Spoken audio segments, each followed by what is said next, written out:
This is hardly rats. Now in hardly rats, I have to do first the one-handed against some variations. So my first one-handed is called breaking. Ito yung breaking.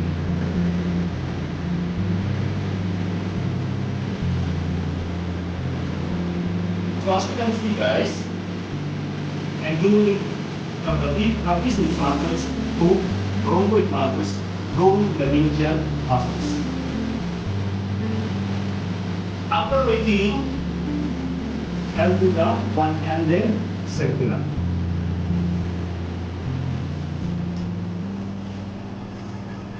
So I have to do this 3 repetitions on every side.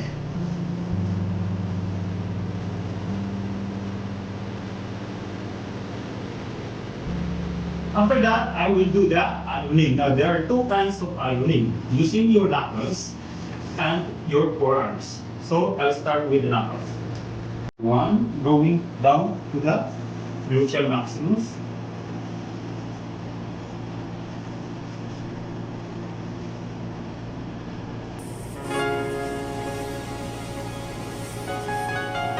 And I will do the ironing using my forearms. So, this one.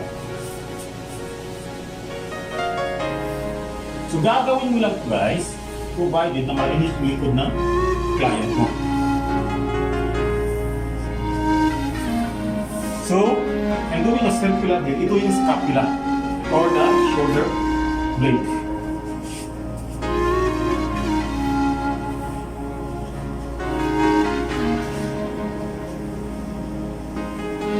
Now I am done with my one-handed. I will do the two-handed. So my first two-handed, I will be back to heart exercise again. So ito yung heart exercise. Kaya ako tinawag na heart because at the end, you are doing like a heart-shaped stroke. After that, I will do the circular two-handed. Isa, but ito nakalapat yung isa. It's supported by another hand. Okay? So remember that you are going from slight stroke into deeper strokes. This is 3.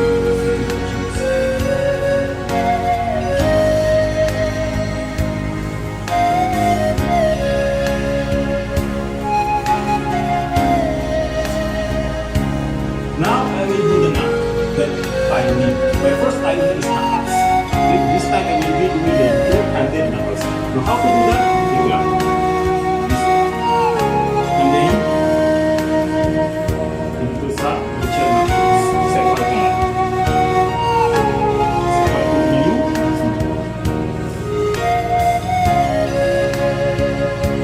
and then I will do the knuckles using the forearms. So this one. So ito na. Para mas exercise. So you have to be aware of your body mechanics. Para makakapit mo na ang nararamdaman mo.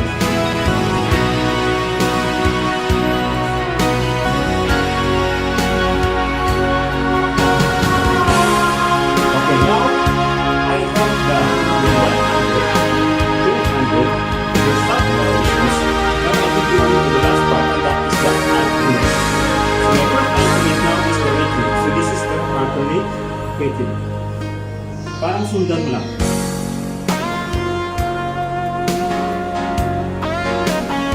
After that is the alternate one-handed. So ito lang. Sundan mo lang.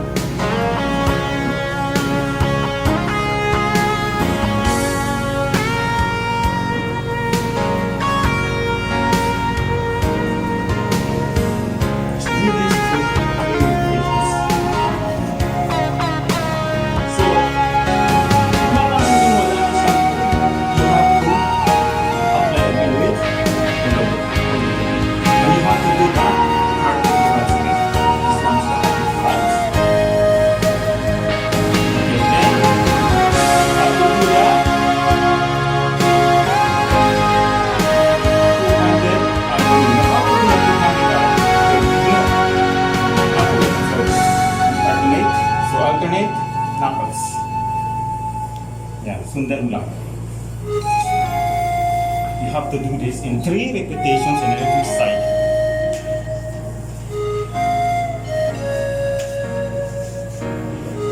And then I will do the knuckling using the forearms alternate. So ito lang, sundan mo lang.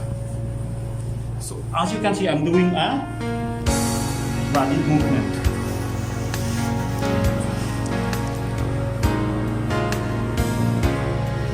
Now I'll go back to another side.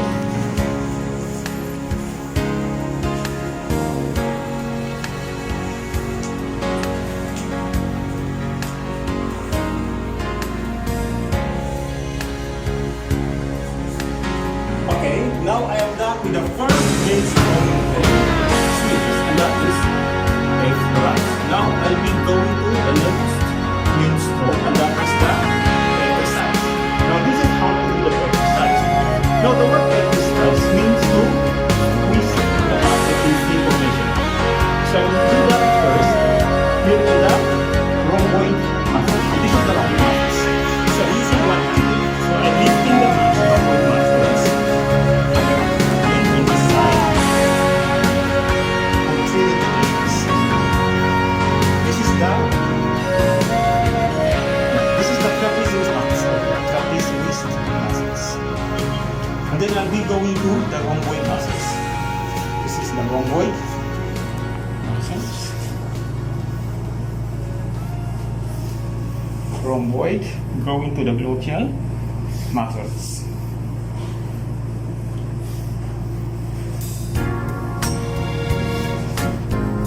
Then after doing the one-handed, I'll be doing the alternate. So this is how we do it. Then you go down and then to another side. So this is the sub variation of the petricide stroke.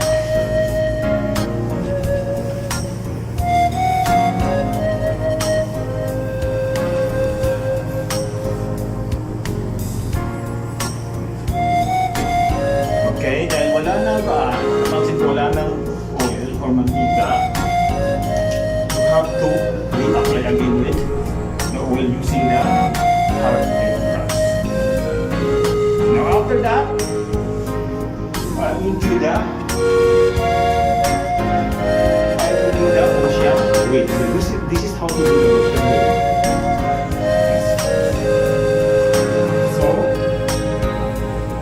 It looks like I am actually, but that's the part of the body movement.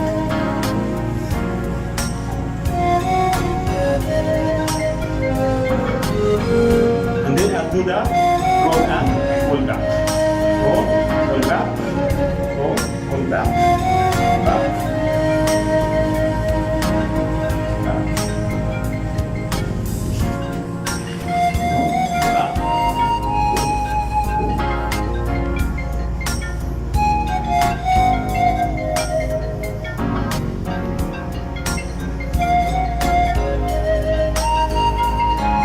Kung napansin nyo guys, may nagre-ring na cellphone. So in massage, you have to make sure that all your cell phones will be off. Because that might be disturbing your right. So this is one hand. Now I do another alternate massage. This is an alternate. The muscles in C formation.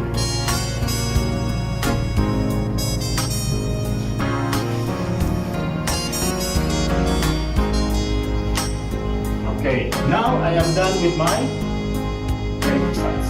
So first, the effleurance and its up variations. Next is we have exercise and its sub variations. Now we will be going to friction. Now how to do the friction? We have the first operation, the circular friction. So this is how to do it. Ito, parang gagawa ka ng circles. Below.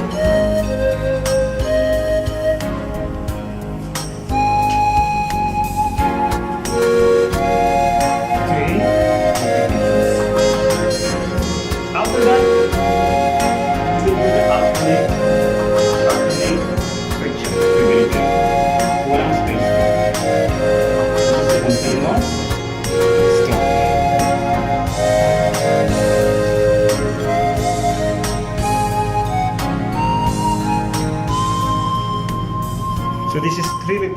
in every side.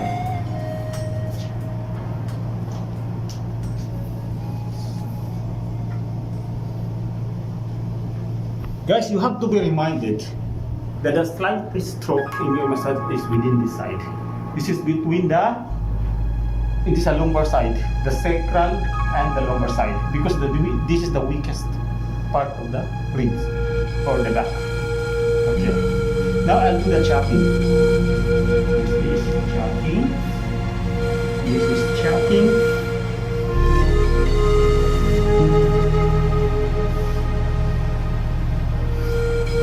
And the last that I will do in the friction is the so-called cross fiber. Now this is how to do the cross fiber. Yan, sundan lang. Ang maganda sa stroke na to is yung mga ribs na dadaanan mo. So you're like draining toxins toward the lymphatic veins.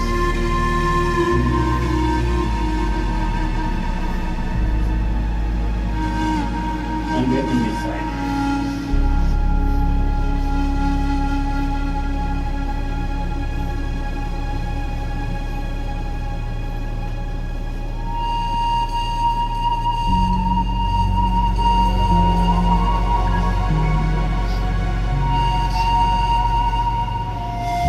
So this is also 3 repetitions on every side.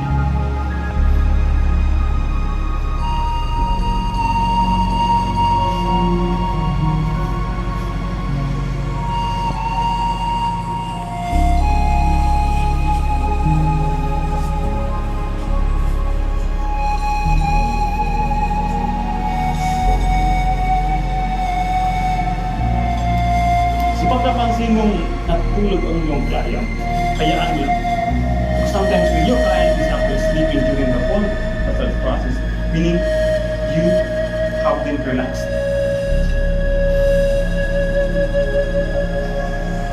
And sometimes it's an effective sign that you are doing your massage very nice. So again, those are the 3 main strokes of the Swedish massage that I have just performed. First is the effleurats, its sub-variations, petrissats, its sub-variations, and the friction. So after I've done that, guys, I will cover the client. Now next video, I'll be doing on how to do those 3 strokes on the arms. So thank you, and thank you for watching. Bye.